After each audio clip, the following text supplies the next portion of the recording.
শিবপুরে কৃষক দলের সমাবেশে বিশাল মিছিল নিয়ে যোগদান করলেন ইউনিয়ন কৃষক দলের সভাপতি শফিক।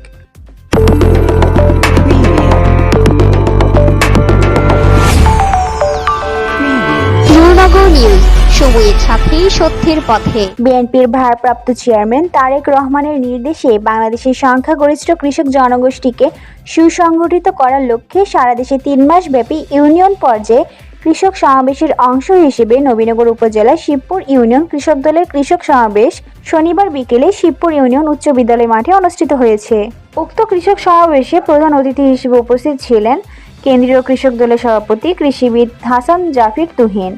প্রধান বক্তা হিসেবে বক্তব্য রাখেন ও অনুষ্ঠানটির সার্বিক তত্ত্বাবধানে ছিলেন নবীনগর পূর্ব অঞ্চলের কৃতি সন্তান কেন্দ্রীয় কৃষক দলের সহ-সাধারণ সম্পাদক KM মামুনুর রশিদ। বিশেষ অতিথির বক্তব্য রাখেন জেলা বিএনপির আহ্বায়ক ও উপজেলা বিএনপির সভাপতি অ্যাডভোকেট MA মান্নান, কুমিল্লা বিভাগীয় কৃষক দলের সাংগঠনিক সম্পাদক এনায়েতুল্লাহ খোকন, জেলা কৃষক দলের আহ্বায়ক আবু শামীম মোহাম্মদ আরিফ, সদস্য সচিব জিল্লুর রহমান, উপজেলা বিএনপির সাংগঠনিক সম্পাদক আশরাফ হোসেন রাজু, পৌর কৃষক দলের আহ্বায়ক আনোয়ার হোসেন সহ অন্যান্যরা। উক্ত কৃষক সমাবেশে বিশাল বড় মিছিল নিয়ে অনুষ্ঠানে যোগদান করেন কাইতলা উত্তর ইউনিয়ন কৃষক দলের সভাপতি শফিকুল ইসলাম শফু।